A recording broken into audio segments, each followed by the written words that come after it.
Então, converte em diligência? Ok, então. Alguma objeção, conselheiros? Conversão do julgamento do processo aqui em diligência, porque haja uma nova manifestação da administração?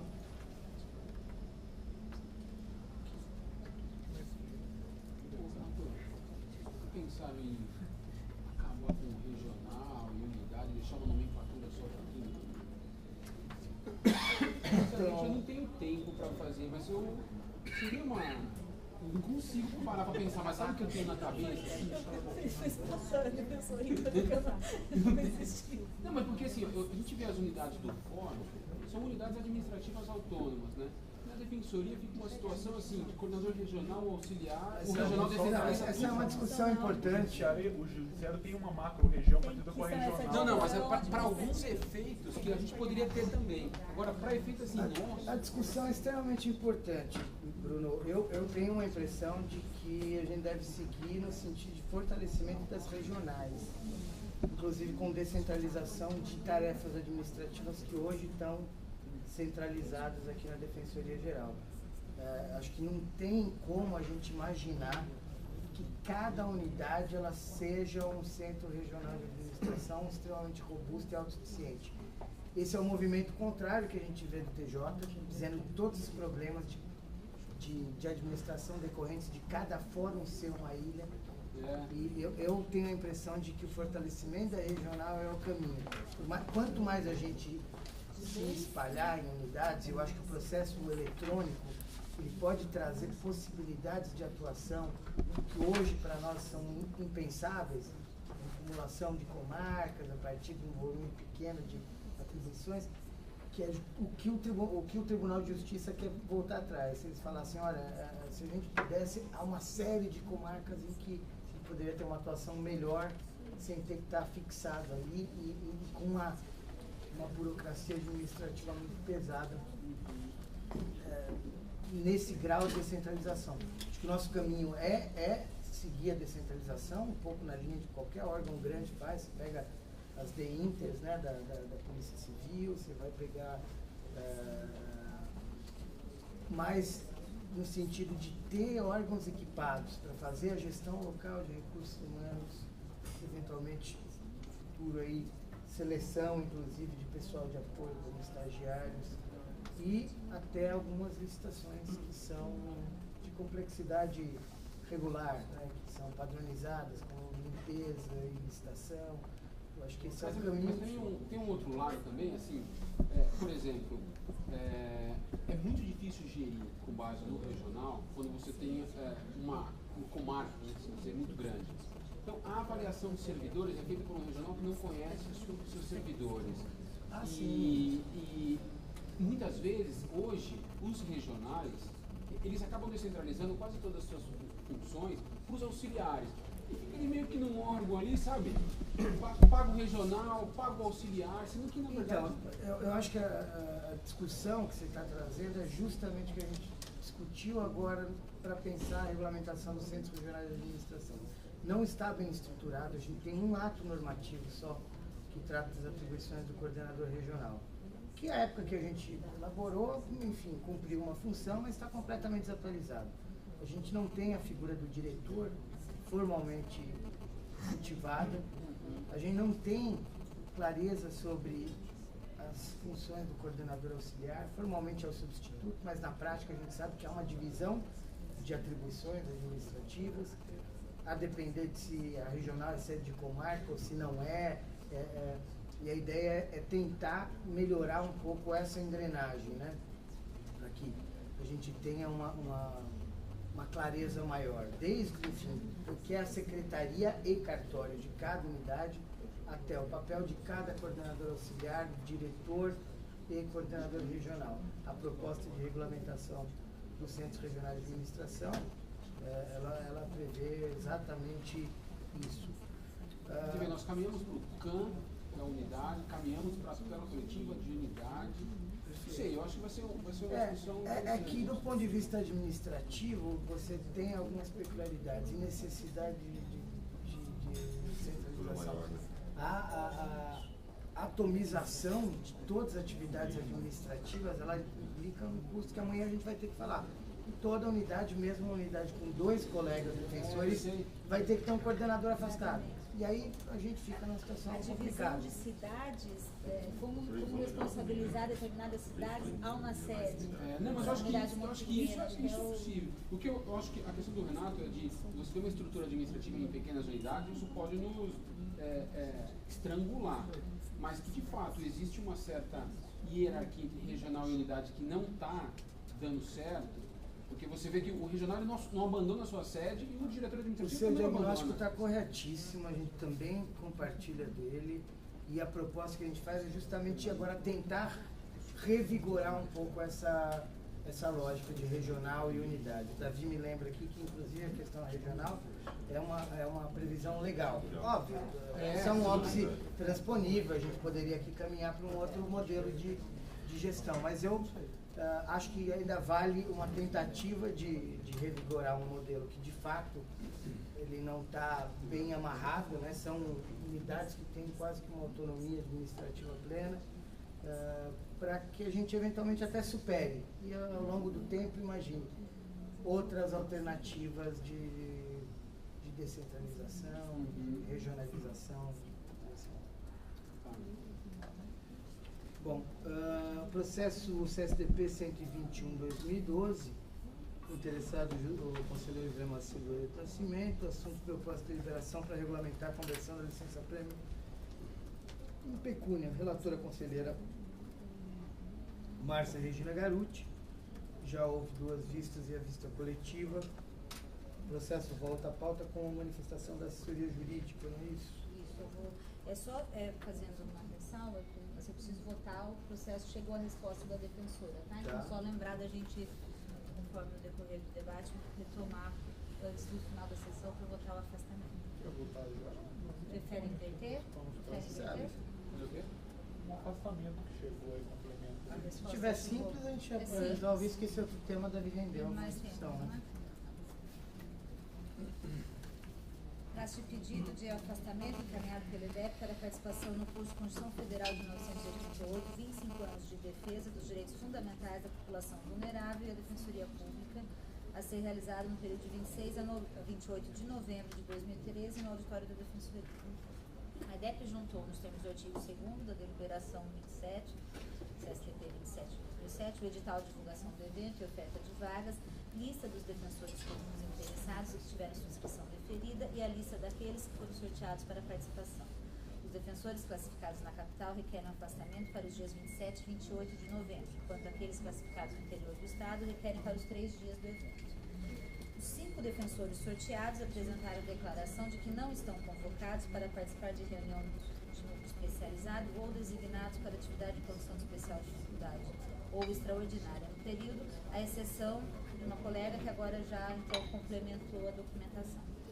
Por sua vez, a manifestação dos coordenadores sobre a possibilidade de afastamento. Ressalva-se a manifestação da coordenação auxiliar de Santo Amaro que, muito embora ateste a ausência de prejuízo, informa que o número de afastados da unidade supera o limite previsto no parágrafo 4º do artigo 2º da deliberação 27.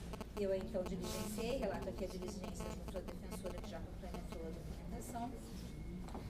Seguindo então, não há dúvida, como bem destacou a outra diretora da EDEP em seu pedido, que o conteúdo do seminário vai da relação com as atribuições institucionais da Defensoria Pública. No mais, os requisitos previstos na deliberação foram observados em relação a 4 dos 5 defensores públicos sorteados, razão pela qual voto pelo deferimento do pedido de afastamento dos defensores públicos listados às folhas 4 dos autos, nos dias requeridos, à exceção da defensora pública Samanta Romano Trencinari Grangeiro, em razão do número de afastamentos em sua unidade superar a limitação prevista no parágrafo 4º do artigo 2º da deliberação CSTP 27.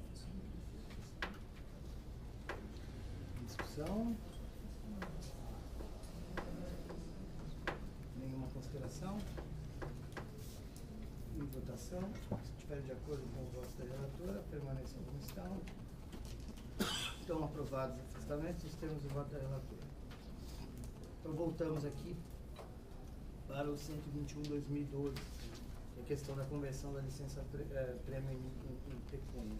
Não sei se os conselheiros voto remetendo novamente para análise da assessoria jurídica após a apresentação do voto pelo conselheiro Rafael Bessa, e agora retorna. O meu voto encampa, então, a argumentação oferecida aqui pela assessoria jurídica.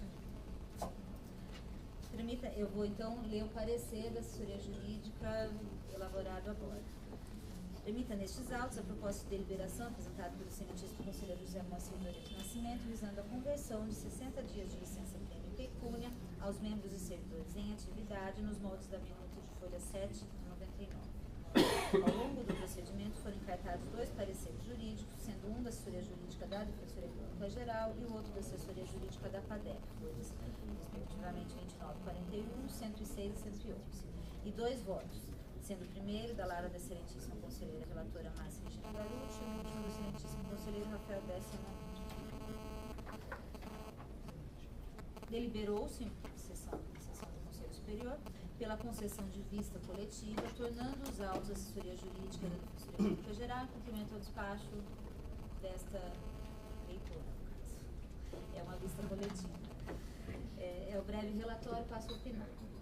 Parecer a DPG número 222/2012, na primeira análise feita nesta assessoria jurídica da proposta de deliberação em debate, concluiu pela incompetência do órgão colegiado para editar regulamento de tema que ultrapasse os aspectos do gozo da licença-prêmio, e no mérito, que incide no âmbito da Defensoria Pública, a vedação da conversão da vantagem da licença-prêmio em pecúnia, estampada no artigo 1º da Lei Complementar 857 de 99, cuja matéria é reservada à norma reguladora própria, assim entendida por lei complementar de iniciativa do chefe do Executivo Estadual. Na mesma linha, trilhou o voto do eminente relator no processo, que assentou a incidência dos artigos 212 a 214 da Lei Estadual 10.261/68, com a redação dada pela Lei Complementar 1048 de 2008, aos integrantes da Defensoria Pública, que limita o campo de outorga legal para o exercício da competência regulamentar. O voto foi instruído com cópia do ato normativo número 558 PGJ, de 26 de 11 de 2008, que respeita espaço reservado ao regulamento e disciplina tão somente os aspectos burocráticos do gozo da vantagem, folhas 52 e 53. As considerações tecidas passaram pelo reconhecimento de que a Lei Complementar 857 de 99, que traz a vedação explícita à proposta original de deliberação, é aplicável à Defensoria Pública, ainda que este órgão público não estivesse indicado no inciso 2º do artigo 4º do seu texto, posto que apenas em 2006 ocorreu sua instituição no Estado de São Paulo. Destarte, a proferir o voto vista de folha 77 e 98, o doutor conselheiro Rafael Bessa Mamura divergiu das opiniões até então externadas. Segundo o conselheiro, o artigo 2º, parágrafo único da Lei Complementar 1048 de 2008, autoriza o Conselho Superior da Defensoria Pública a regulamentar as questões relacionadas à licença-prêmio, da mesma forma que o artigo 17 das disposições transitórias da Lei Complementar 988/06 autoriza o órgão colegiado a deliberar sobre as gratificações pela prestação de serviço de especial dificuldade. Sustenta também que se a Lei Complementar 1048 de 2008 tratou da indenização e conversão da licença-prêmio pecúnia aos servidores que especifica, implica dizer que os poderes e órgãos indicados no seu artigo 2º, parágrafo único, dentre os quais se insere a Defensoria Pública, podem editar normas internas próprias. O voto vista tenta superar a contrariedade à Lei Complementar 857 de 99, sob o fundamento de que a lei não se aplica à Defensoria Pública, considerando que o rol do inciso 2 do artigo 4º é taxativo. Acresce outro fundamento de que este dispositivo foi tacitamente revogado, pois a Lei Complementar 967 de 99 foi alterada pela Lei Complementar 989/06, que é posterior à Lei Orgânica da Defensoria Pública do Estado de São Paulo. Conclui assim que a proposta de deliberação é compatível com o ordenamento jurídico e, além disso, é conveniente e oportuna porque viabiliza a continuidade do serviço público. O voto vista colaciona o procedimento adotado no âmbito da Assembleia Legislativa de São Paulo, que regulamentou a conversão da licença-prêmio de seus integrantes em pecúnia através da Resolução 859/06, alterada pela de número 889, de 13 de junho de 2013. Ademais, apresenta proposta que altera pontualmente a original, conforme documento de folhas 99 e 110. Por fim, os autos foram instruídos com com o memorando ofertado pela assessoria jurídica da FADEP, que trata a evolução histórica do Instituto ora analisado, pontuando que a partir da vedação absoluta à conversão da licença-prêmio introduzida pela Lei Complementar 655/89, aos poucos houve mitigação legislativa. Ressalta que a Lei Complementar 857 de 99, com interpretação dada pelo Supremo Tribunal Federal no julgamento da ADIM 2887 de São Paulo, salvaguarda o direito adquirido à conversão aos servidores públicos que tivessem consolidado o período aquisitivo até maio de 99. Posteriormente, a Lei Complementar 1048 alterou o regramento da vantagem, abrindo a possibilidade de conversão da licença, assiduidade e pecúnia às carreiras ali especificadas, bem como otorgou ao Poder Judiciário e aos órgãos estatais autônomos indicados no seu artigo 4º a competência para regulamentar a matéria no âmbito de seus pagos. O memorando reconhece a ausência de autorização legal expressa aos membros da Defensoria Pública para indenização da vantagem não usufruída, exceto aos inativos que deixaram de gozar a licença quando em atividade, aos membros em atividade que foram impedidos de fruir o direito por necessidade do serviço e aqueles titulares do direito adquirido até maio de 99. A despeito disso, o parecer jurídico apresentado pela FADEP conclui pela viabilidade da conversão da licença assiduidade de vantagem pecuniária, porque a não extensão do benefício legal conferido a algumas categorias funcionais fere os princípios da razoabilidade, proporcionalidade e isonomia. Com todo respeito aos entendimentos contrários, dois argumentos trazidos no voto vista não convencem. De que a Lei Complementar 857/99 não se aplica à Defensoria Pública porque, segundo o doutor conselheiro, o rol do inciso 2 do artigo 4º é taxativo e que a expressão norma reguladora própria autoriza o Conselho Superior da Defensoria a regulamentar não apenas a fruição da licença-prêmio, mas também sua indenização àqueles que assim o desejarem.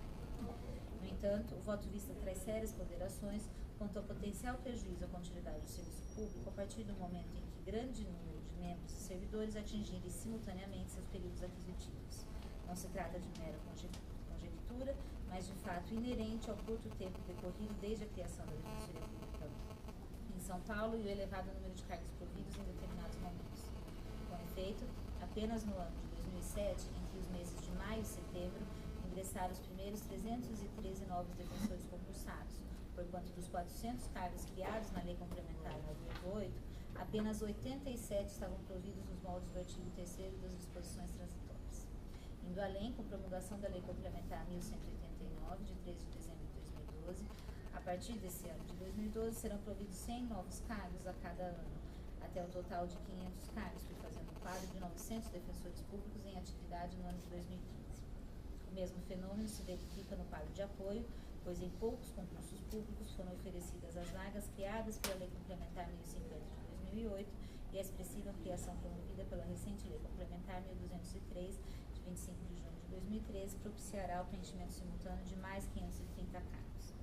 A evidência que a entrada em exercício de numeroso contingente de novos membros e servidores aprovados nos frequentes concursos públicos poderá, de fato, ocasionar abalo em se a licença-prêmio for gozada pelos titulares do direito na medida da formação dos blocos aquisitivos em períodos coincidentes. Assim, a administração pública competirá a cotejar o interesse pessoal dos integrantes da Defensoria Pública e a necessidade de atendimento à plena execução das atribuições institucionais, decidindo de modo a preservar o interesse público segundo os critérios de conveniência e oportunidade. É nesse aspecto que ganha relevo a questão posta no voto vista no tratamento a ser dado àquele que teve negado o gozo de licença por necessidade do serviço. Aliás, no Superior Tribunal de Justiça são recorrentes as decisões que trilham o entendimento de que devem ser indenizados os períodos não gozados de licença-prêmio para atendimento do interesse público. Em recente acórdão da segunda turma do STJ, o ministro Mário Cândel Marques assentou que, aspas, o Supremo Tribunal Federal, ao analisar questões semelhantes, consolidou o entendimento no sentido de que o servidor público que não gozou de férias ou licença-prêmio que fazia jus por necessidade do serviço tem direito à indenização em razão da responsabilidade objetiva da administração.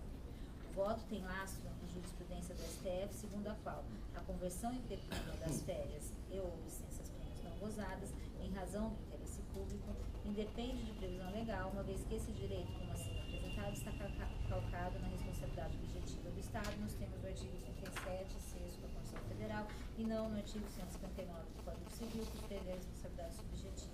Fecha aspas. Robustece a ilação, registro feito pelo ministro de que, aspas, Superior Tribunal, em diversos julgados, consolidou a orientação de que é cabível a conversão em pecúnia da licença-prêmio e ou férias não gozadas em razão do serviço público, sob pena de configuração do enriquecimento ilícito da administração. O acordo foi assim emendado.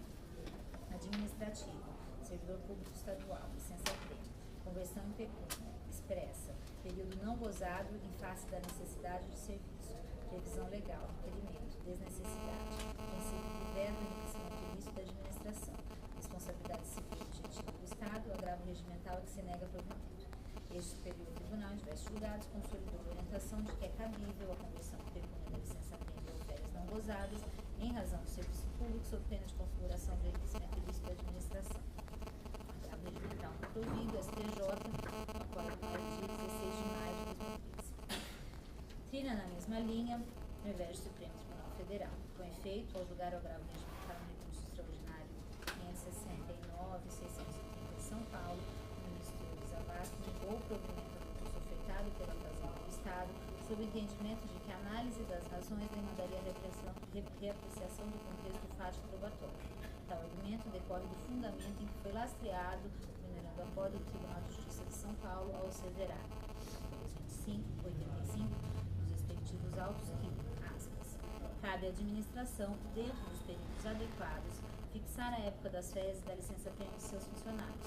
Todavia, não fazendo no interesse do serviço público, está usufruindo indevidamente do trabalho do servidor, decorrendo disso um comportamento que deve ser indenizado.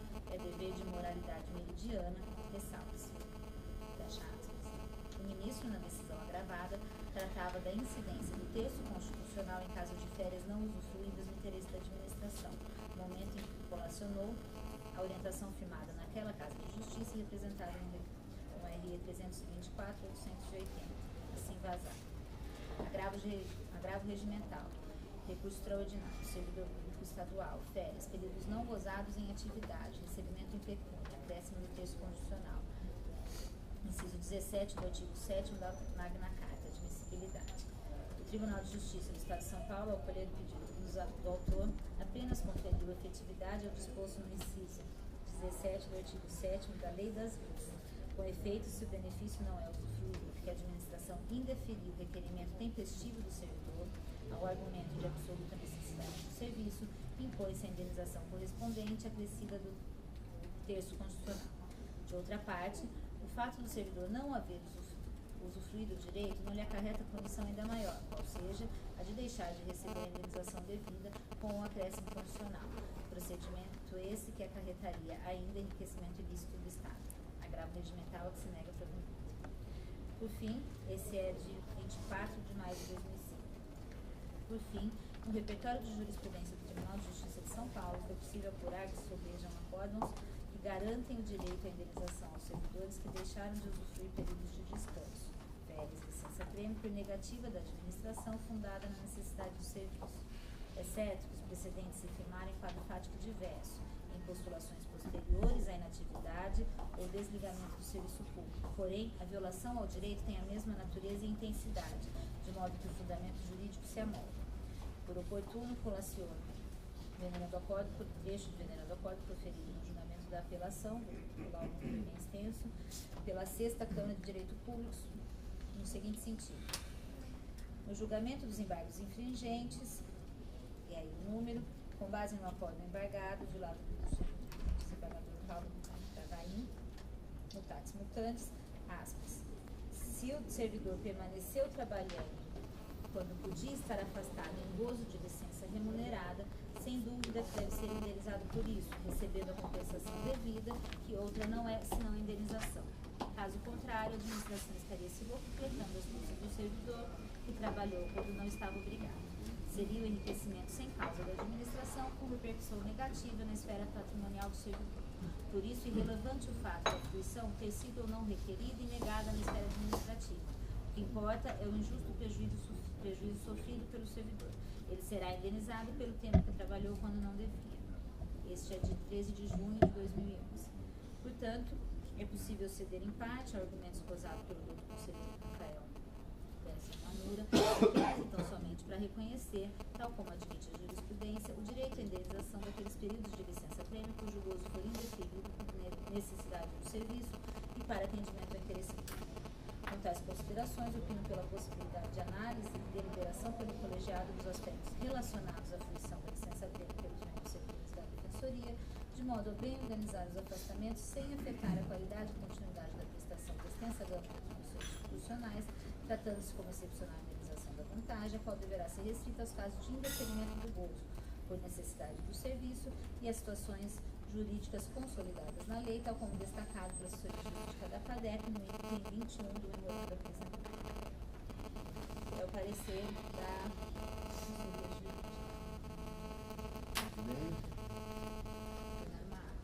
o parecer, na verdade, ele firma a conclusão de que é possível o pagamento na hipótese de indeferimento da licença.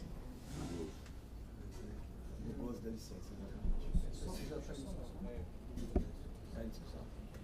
No parecer, até a Daniela já tinha ponderado essas questões aí anteriormente, essas preocupações, e eu entendo que, ainda que não haja esse reconhecimento pela JOC, o parecer da assessoria jurídica ele não vai de encontro ao meu voto. O meu voto ele trata justamente da possibilidade de conversão. Se há a necessidade de indeferimento ou não, aí é uma questão que a Jota trouxe como uma condicionante. Eu acho que, na verdade, tem pontos de contato declarados no parecer, como tem pontos de divergência frontal também declarados no parecer em relação à aplicabilidade ou não daquela lei estadual, etc. Eu tenho a impressão de que o parecer dá margem para a regulamentação dessa hipótese, para além da regulamentação da hipótese de conversão no caso de indeferimento do gozo, ficaria complicado aqui se avançar. Indeferimento em razão da necessidade de serviço. Até 99, que é a sim. Essa parte eu encontro essa. Exato.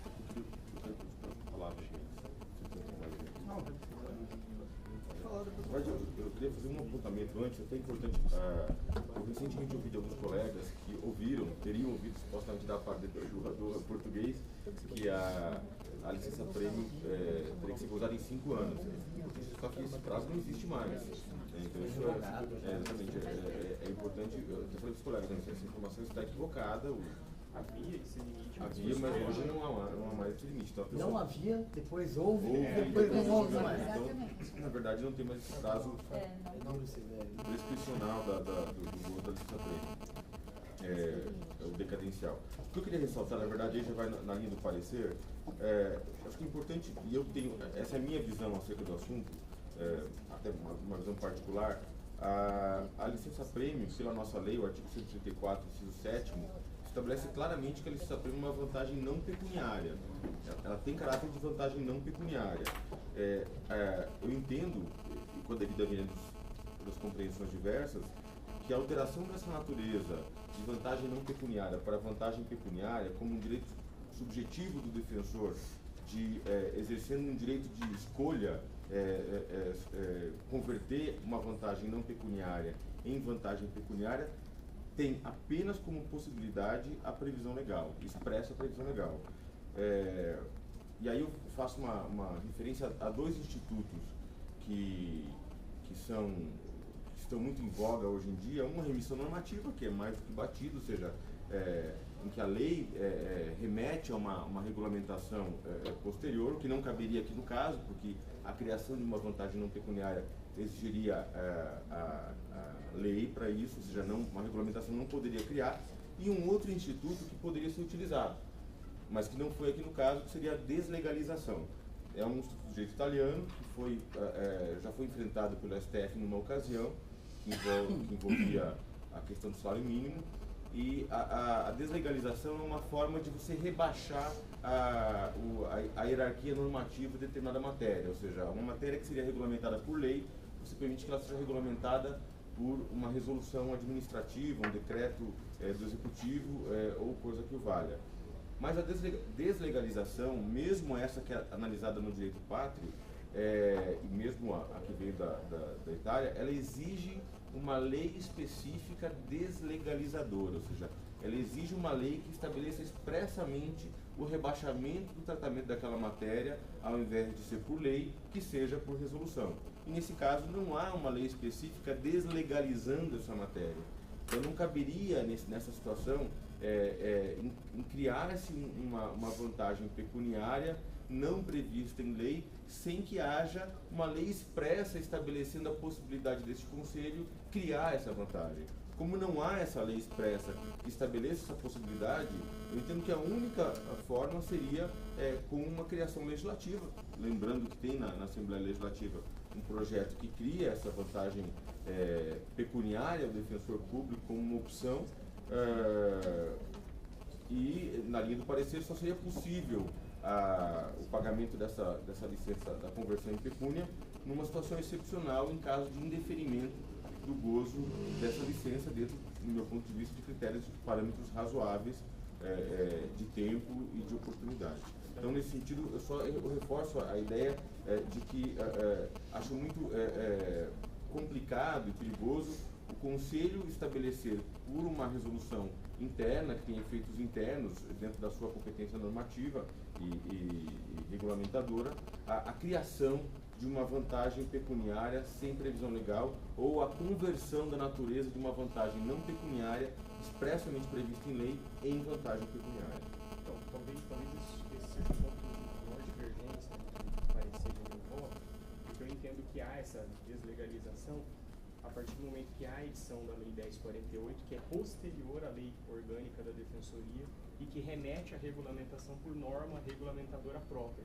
Nota que a 10 é um aspecto da lei, né? Então, eu entendo que não, porque a lei ela regulamenta a possibilidade de conversão. Mas essa remissão às instituições, ela vem na parte específica. Em dois artigos posteriores, né, e no parágrafo ela trata da possibilidade de indenização em alguns casos.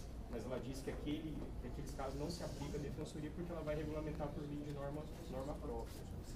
A própria Lei 1048, que é posterior à lei orgânica da defensoria, ela não fala em lei, ela fala em norma regulamentadora própria.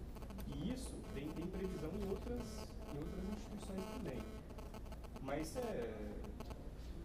eu tenho a impressão que a gente tem talvez um cerne de convergência aqui que mereça um olhar. A assessoria já afirmou que nessa hipótese, e isso hoje a gente não tem regulamentado, na hipótese de indeferimento por necessidade de serviço, caberia a indenização do período correspondente na linha de, enfim, da jurisprudência do STJ, do STF, no acórdão do Carlos Aires. Então, se talvez a gente pudesse avançar na regulamentação por agora, seria a proposta que a administração teria condição de encampar. Não, então, é justamente, assim, primeiro falar que, a princípio, quando o Rafael trouxe o voto, eu me convenci sobre a matéria, acho que ele bem analisou o assunto. Mas também entendo o parecer da assessoria jurídica como algo bem construído, que trouxe uma luz sobre o tema, inclusive pautado na jurisprudência do STJ, que deve ser considerado sem dúvida nenhuma. Nesse sentido, eu acho que a gente tem que caminhar para o consenso com relação à regulamentação do indeferimento. Né? Se for possível, indeferir a bem do serviço público, que eu acho que isso aqui não tem divergência entre todos os conselheiros.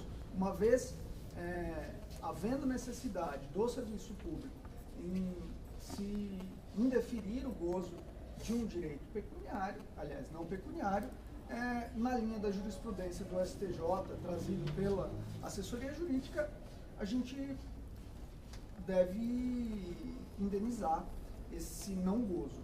E dentro disso, na verdade, a gente já vinha conversando há um tempo atrás sobre nessa linha da possibilidade da regulamentação quanto ao indeferimento, e a época, até em outubro, a Daniela chegou a, nessas conversas preliminares, sem nada fechado, mandar uma minuta de regulamentação. Nada foi, não se avançou muito a partir daquilo lá, porque, enfim, a gente estava em outra linha, esperando o parecer, mas agora, olhando o parecer da Jota, eu acho que aquela minuta bem se encaixa nessa questão, porque ela vem justamente regulamentar o não exercício. Nesse sentido, eu acho que eu vou encampar a minuta que aquela época a Daniela apresentou, e eu vou trazer para os conselheiros essa minuta da Daniela, porque eu acho que vai justamente dentro desse parecer. Eu tenho ela aqui, eu busquei nos meus e-mails, é uma coisa bem antiga, de outubro, mas eu achei aqui e eu vou remeter aos conselheiros, porque eu acho que se a gente ler essa proposta, eu acho que vai contemplar na linha do que o Renato falou, da gente avançar no quanto possível. Só um minutinho.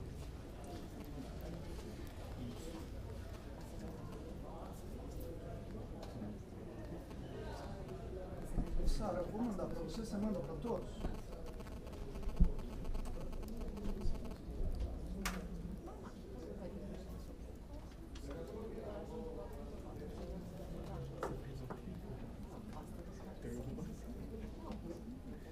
Isso é claro, tentando chegar a um consenso entre todos, né?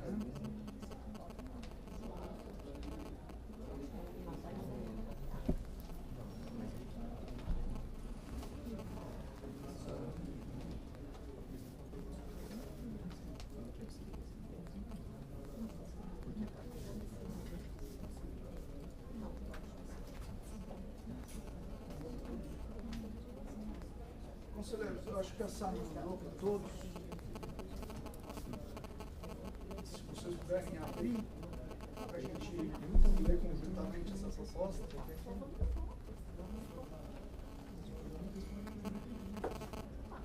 Eu acho que vai contemplar aí.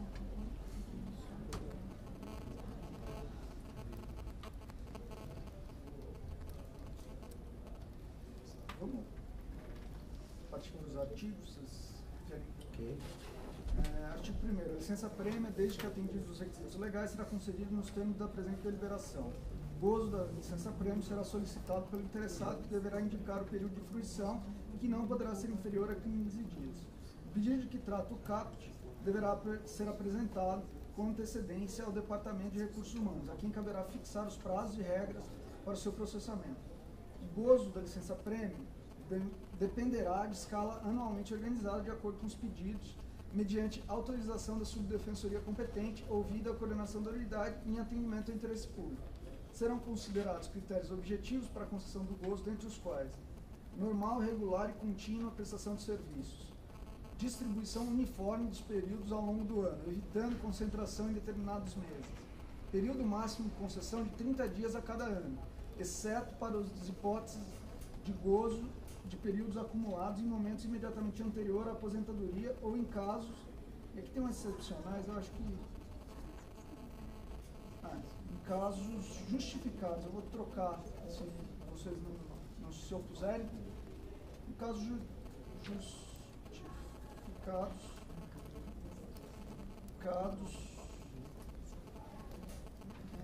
ao subdefensor público competente, tá bom?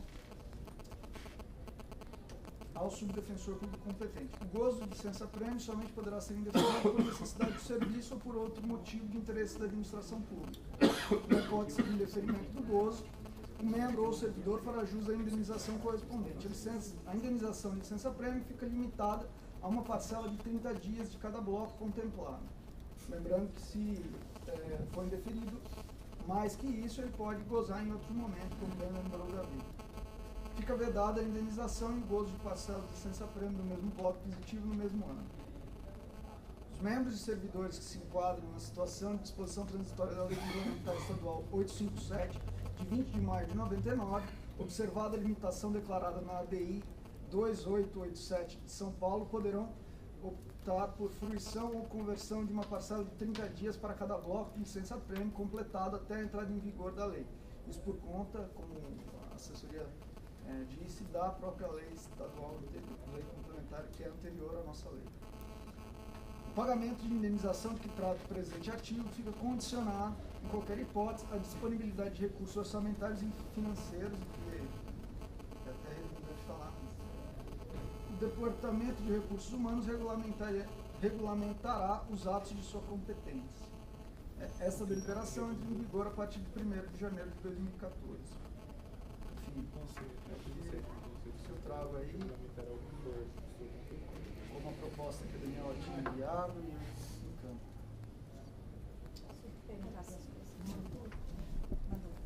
No artigo 2º, parágrafo único, você fala que o pedido deve ser apresentado com antecedência. E por essa deliberação, quem vai falar quanto é esse pedido de antecedência é o RH? Na verdade, sim. Hoje já é assim, né? Com a escala anual. Na escala, você está considerando que a antecedência é Até constar que, da até que isso vai ter que exato, a aderir escala à já sistemática vem atual. Acho que até o sul. Muito embora nós tenhamos um prazo hoje já limitado de até 26 de novembro, é evidente que os colegas acabam enviando um pouco mais posteriormente, mas isso tende a chegar até final de janeiro, a escala do máximo, a escala do ano. Porque hoje ainda existem muitas alterações, né? Alterações no custo, mas uma primeira escala, o primeiro pedido de afastamento, seja decorrente de férias, seja decorrente de licença, sempre chega inicialmente, ainda que depois vai haver o pedido de alteração. É hoje? Outra coisa, Luiz. O artigo 3º, parágrafo único, inciso 3, você fala que o período máximo de concessão é de 30 dias. É uma limitação, claro que eles podem deferir, então, mas é uma limitação que a gente não tem verdade, não depende de pagamento, né? 30 dias no ano. Mas de solicitação de concessão. Deixa eu até falar, Fabiana, na verdade essa proposta, como eu disse, partiu mais da administração que minha, eu só estou em campanha trazendo para discussão. Mas eu quero... O que eu acho a proposta, na verdade, não veio de mim, mas aqui eu acho que entra a questão consensual. Né? Se a gente avançar consensualmente nisso, isso é o possível. Hoje já a prática. Já tem internamente a posição visando isso mesmo, evitar um afastamento em massa de diversas unidades e evitar prejuízo ao serviço. A gente pede, sempre que um colega requer o pedido além de 30 dias, a gente pede que ele justifique esse feito e, de fato, há um consenso aí sobre alguns critérios objetivos que são utilizados para deferimento ou não desse pedido além dos 30 dias. Então, hoje a gente já teve hipóteses algumas de indeferimento do gozo de licença além dos 30 dias no mesmo mês. Eu acho justo, né?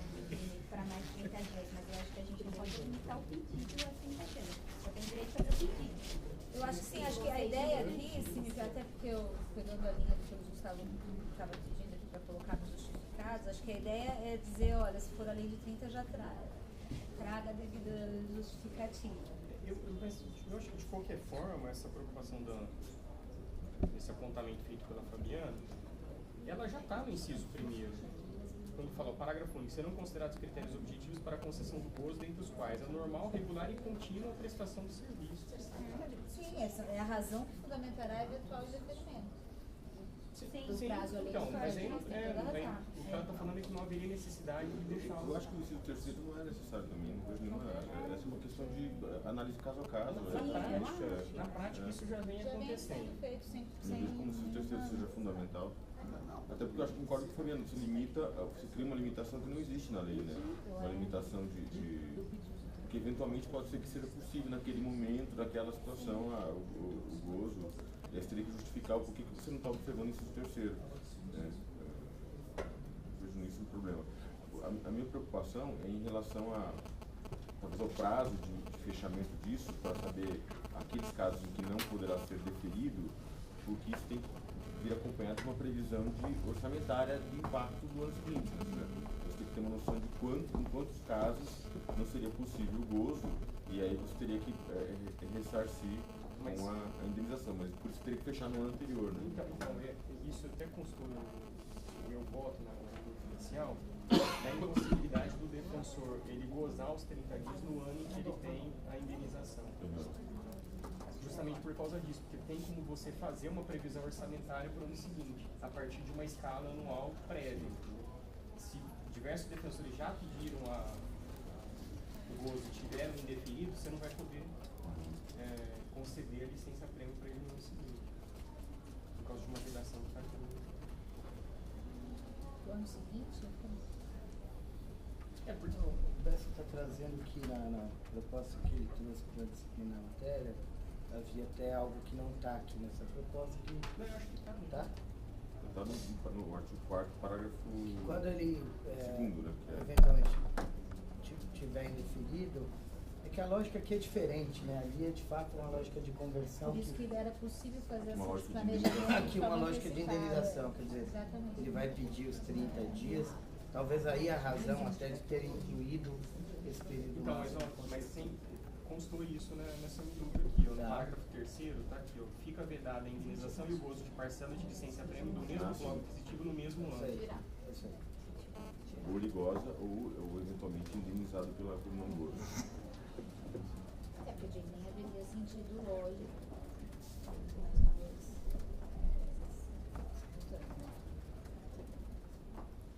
Acho que a gente pode caminhar para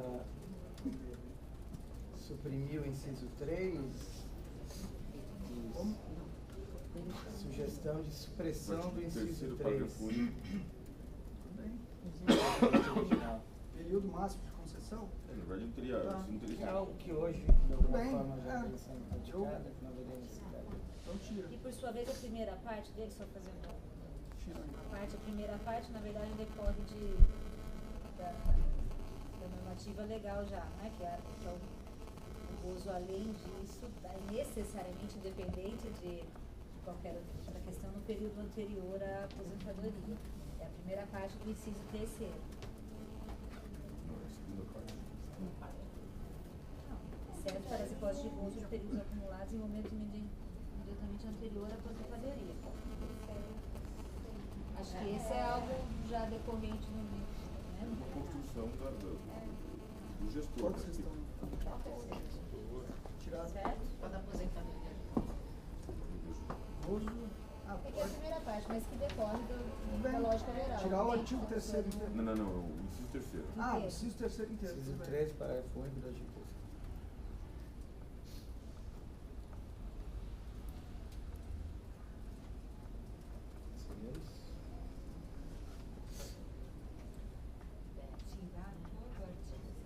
Não, inciso 3º do parágrafo único do artigo 3º.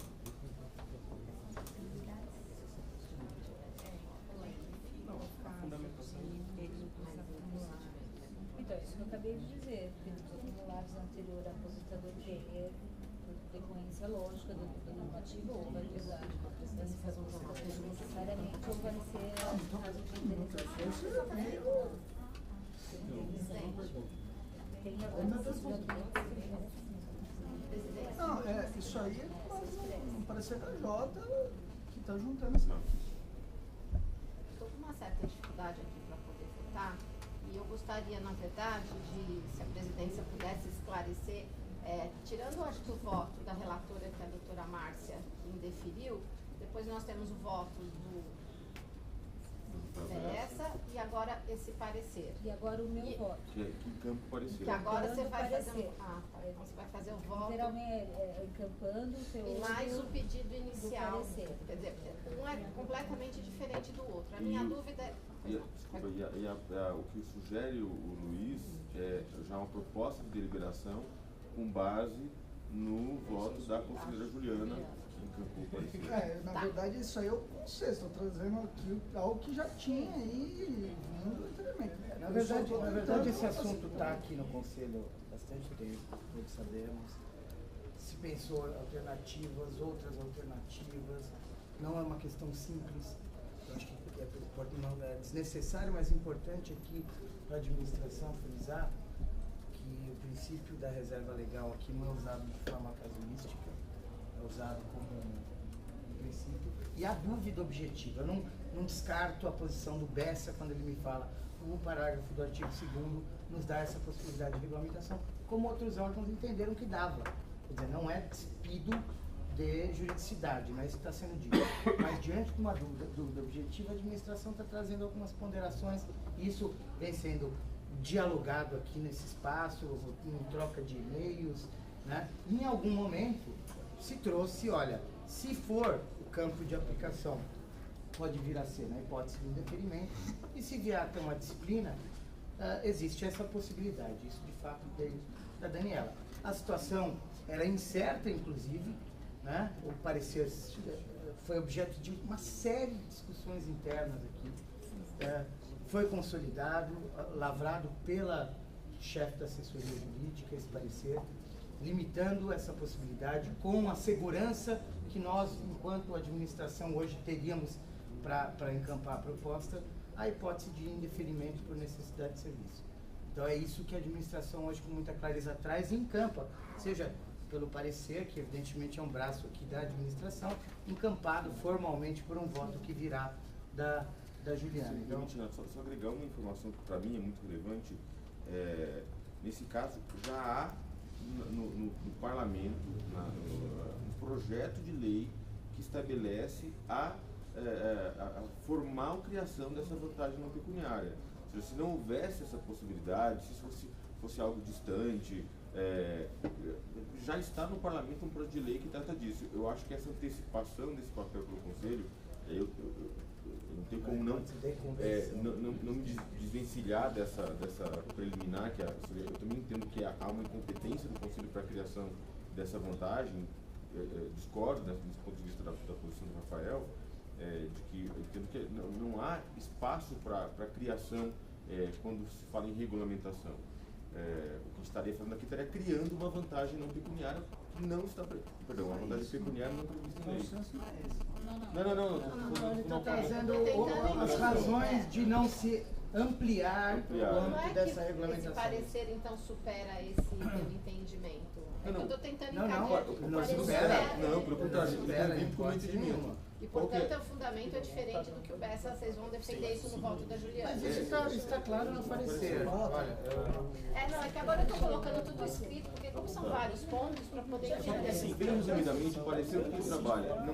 Não existe esse direito, atualmente, do defensor converter a licença plena em pecúnia. Isso não existe, esse direito do defensor. O que existe é a possibilidade já consagrada na jurisprudência dele ser indenizado quando não for possível o gozo. E aí usa toda aquela jurisprudência. Exatamente. E aí é nessa linha, mas não seria um direito de opção do defensor pelo gozo ou pela conversão. Essa, no meu ponto de vista, e nessa linha do parecer, essa opção, esse direito de opção, só pode ser criado por lei. Hoje nós tivemos a sanção de uma lei que está aplicando isso. A previsão expressa por parte do magistério paulista criando a possibilidade de conversão da licença impecuniária. O item 9, acho que do parecer, ele traz com absoluta clareza esse ponto de divergência. E aqui eu não quero, em hipótese nenhuma, menosprezar a construção e a interpretação legítima, válida do Rafael Bessa, mas dizer que há um grau de insegurança grande para as pessoas que hoje estão na administração, dizer que nós poderíamos adotar esse passo na linha do que o Davi falou, da deslegalização, na linha de precedentes, até um critério em algum sentido de conveniência, pelo fato de haver um projeto de lei em curso que proclama expressamente que resolveria esse problema. Então, o que a administração diz com toda clareza aqui é que, se há hipótese de convergência com esse colegiado, no sentido da gente regulamentar esse campo em que não há um dissenso. Qual é esse campo? Requerimento feito, a administração fala, não, eu não posso conceder, porque eu preciso da continuidade do serviço público, se sobrepõe a garantia do servidor de se ausentar em licença-prêmio, e nessa hipótese haver sim a indenização. E aí nós estaríamos regulamentando esse âmbito que é diferente do direito subjetivo de eu falar, eu não quero, eu prefiro isso ou aquilo. Posso tirar só mais uma dúvida aí com relação? Eu só queria saber, aproveitar, desculpa, só para eu fechar aqui meu raciocínio. E aí, essa proposta que vem agora, vem com o voto da Juliana. que é todo esse procedimento. Eu queria saber do conselheiro Bessa se ele vai trazer algum procedimento, ele me disse que vai continuar com a fundamentação, eu gostaria de saber se vai adotar o procedimento para eu saber como é que eu vou votar. Só isso. Na verdade, isso é uma questão até de encaminhamento que eu iria consultar aqui os conselheiros, como a gente encaminharia a votação, porque também, em razão do acúmulo das discussões, eu não sei. A gente tem a posição da Márcia, que é pela rejeição da proposta em totem, voto da relatora, que seria o voto submetido à votação. Nós temos uma proposta com deliberação, pelo que eu me lembro, deliberação evidente do Bessa. Temos agora uma posição da administração contrária ao voto vista e um voto trazido, ou na verdade uma manifestação de um conselheiro com uma outra proposta de deliberação. Então, em termos concretos, nós teríamos, acho que, 3 cenários. O da rejeição completa, não sei nem se a Márcia manteria, se ela falar, olha, nessa premissa, nessa linha da... Então, nós tiraríamos a rejeição absoluta e ficaríamos entre as duas possibilidades de proposta, concretas, adotadas, salvo se houver outro caminho ou outra sugestão de construção. Uma da proposta do Bessa e outra proposta hoje encampada, trazida pelo